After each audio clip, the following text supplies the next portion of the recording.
കലോത്സവത്തിന്റെ കൂടുതൽ വിശേഷങ്ങളുമായി സെൻട്രൽ സ്റ്റേഡിയത്തിൽ നിന്ന് ശ്രീകുമാർ ചേരുന്നു.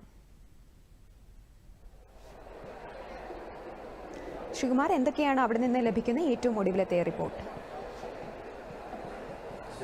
പാർവതി, 63ാമത് സംസ്ഥാന സ്കൂൾ കലോത്സവത്തിന്റെ അവസാന ദിനം ഇഞ്ചോടിഞ്ച് പോരാട്ടമാണ്. നമ്മൾ നേരത്തെ വാർത്തയിലൊക്കെ സൂചിപ്പിച്ചതുപോലെ തന്നെ തൃശ്ശൂരും പാലക്കാടും കണ്ണൂരും തമ്മിൽ പൊരിഞ്ഞ പോരാട്ടം തന്നെയാണ്. ഇനി ഏതാണ്ട് 95% കൂടുതൽ, അത് ഇനി 7 മത്സരങ്ങൾ മാത്രമേ ബാക്കിയുള്ളൂ. മുഖ്യവേദിയായ വേദി 1 MG നിലയിൽ രാവിലെ നാടോടി നൃത്ത മത്സരമായിരുന്നു. അത് പൂർത്തിയായി കഴിഞ്ഞിരിക്കുകയാണ്. ഇപ്പം സമാപന സമ്മേളനം നടക്കുന്നതും ഈ മുഖ്യവേദിയിൽ തന്നെയാണ്. കൃത്യം 5 മണിക്ക് തന്നെ സമാപന സമ്മേളനം ആരംഭിക്കും. പ്രതിപക്ഷ നേതാവ് VD സതീശനാണ് സമാപന സമ്മേളനം ഉദ്ഘാടനം ചെയ്യുന്നത്. ചലച്ചിത്ര താരങ്ങളായ ടൊവിനോ തോമസ്, അതുപോലെ തന്നെ ആസിഫ് അലി തുടങ്ങിയ മുഖ്യ അതിഥികളായി എത്തും. എന്തായാലും ഈ സമാപന ചടങ്ങിനോടനുബന്ധിച്ചുള്ള എല്ലാ ഒരുക്കങ്ങളും പൂർത്തിയായ ദൃശ്യങ്ങളിൽ കാണാൻ സാധിക്കുന്നത് പോലെ സ്റ്റേജിലും അത് സംബന്ധിച്ചുള്ള ക്രമീകരണങ്ങൾ നടത്തിക്കൊണ്ടിരിക്കുകയാണ്. എന്തായാലും മുഖ്യവേദിയിലെ മത്സരങ്ങളെല്ലാം അവസാനിച്ചു. ഇന്നത്തെ ഏറ്റവും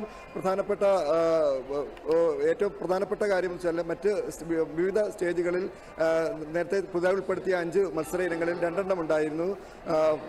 ആ വികാസ് ഭവനിലും അതുപോലെ തന്നെ മറ്റ് വേദികളിലുമൊക്കെ ആ നൃത്തം ഉണ്ടായിരുന്നു. ഈ പാലക്കാട്, അട്ടപ്പാടി തുടങ്ങിയ സ്ഥലങ്ങളിലുള്ള അവിടുത്തെ പ്രത്യേക സമുദായക്കാരുടെ ആ കലാരൂപം കൂടി ഇന്നത്തെ മത്സരത്തിൽ പ്രത്യേകത ആയിട്ട് നിറഞ്ഞു നിന്നു. അതുപോലെയുള്ള സംസ്കൃതിയെ നമ്മൾ ചേർത്ത് വെച്ചുകൊണ്ട് ഈ കലോത്സവത്തെ വേറൊരു തലത്തിലേക്ക് എത്തിക്കാൻ ഇതിന് വിദ്യാഭ്യാസ വകുപ്പിന് കഴിഞ്ഞു എന്നുള്ളത് വേണം ഏറ്റവും പ്രധാനപ്പെട്ട കാര്യം. നാടോടി നൃത്തത്തിലായാലും വ്യത്യസ്തതകൾ നിറഞ്ഞ പ്രമേയങ്ങൾ കൊണ്ട് സമ്പന്നമായിരുന്നു നാടോടി നൃത്തം. ഇന്നലെ സമൂഹ നൃത്തത്തിലും ഇതുതന്നെയായിരുന്നു. കാണികൾക്ക് അമ്പരപ്പിക്കുന്ന രീതിയിലുള്ള പ്രകടനമായിരുന്നു.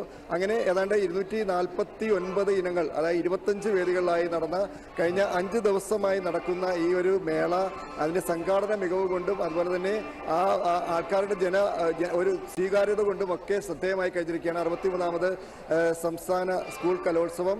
എന്തായാലും അനന്തപുരിയെ ഏറ്റെടുത്ത് കഴിഞ്ഞു. ആ തുടക്കം വലിയ മുന്നൊരുക്കത്തോടെ തന്നെ ഏറ്റവും പ്രധാനപ്പെട്ട കാര്യം പരാതികൾക്കിടവരാതെ ഈ കലാമേള അവസാനിപ്പിക്കാനാകുന്നു എന്നുള്ളതാണ് സംഘാടകർക്ക് കിട്ടുന്ന ഏറ്റവും വലിയ ഒരു അംഗീകാരം.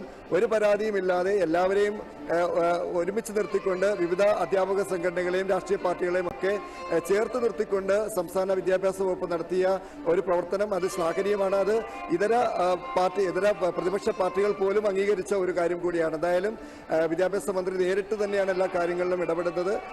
മറ്റെല്ലാ വകുപ്പുകളുടെയും ഒരു സംയോജനത്തിലൂടെ കാണികളുടെ എണ്ണത്തിലൊക്കെ ഇന്നലെ റെക്കോർഡ് ആൾക്കാരായിരുന്നു ഈ സെൻട്രൽ സ്റ്റേഡിയത്തിൽ എത്തിയിരുന്നത്. അതുകൊണ്ട് അനന്തപുരി പൂർണ്ണമായും ഏറ്റെടുത്ത് കഴിഞ്ഞ ഒരു കലാമേളയായിരുന്നു. ചില വേദികളിലൊക്കെ ആൾക്കാർ കുറവായിരുന്നുണ്ടെങ്കിലും മുഖ്യവേദി അടക്കമുള്ള പ്രധാനപ്പെട്ട മത്സരങ്ങൾ നടന്നിടത്തെല്ലാം നല്ല ആളായിരുന്നു. നാടകം ഉൾപ്പെടെയുള്ള ഇപ്പോഴും പുതിയ തലമുറ വളരെ സമ്പന്നമാണെന്നുള്ളതും ഭാവിയുടെ താരങ്ങളാണെന്നും കാണിക്കുന്ന നാടകം ഉൾപ്പെടെയുള്ള കാര്യങ്ങളിൽ വലിയ പ്രതീക്ഷ വെച്ച് പുലർത്തുന്ന മത്സരങ്ങളായിരുന്നു. എന്തായാലും ഇവിടുത്തെ മത്സരങ്ങളെല്ലാം പൂർത്തിയായി. ഇനി 5 മണിക്ക് ഈ പറഞ്ഞ പോലെ സമാപന സമ്മേളനം ആരംഭിക്കും. അപ്പീലുകൾ ഉണ്ടെങ്കിൽ ഇതിന്റെ അവസാന ഫലം ഏതാണ്ട് 3 മണിയാകുമ്പോഴത്തേക്കും ആർക്കാണ് കപ്പ്, കഴിഞ്ഞ തവണ കിരീടം നേടിയ കണ്ണൂരാണോ അതോ ഇപ്പോൾ കണ്ണൂരിനെ അട്ടിമറിച്ച് പാലക്കാടോ അതോ തൃശ്ശൂരോ ഈ കപ്പടിക്കുമോ എന്നുള്ളത് നമുക്ക് കാത്തിരിക്കാം. എന്തായാലും വരുന്ന ബുള്ളറ്റിനിൽ നമുക്ക് വ്യക്തമാകും ഈ 63ാമത് സംസ്ഥാന സ്കൂൾ കലോത്സവത്തിലെ കിരീട ജേതാക്കൾ ആരാണെന്ന്. പാർവതി.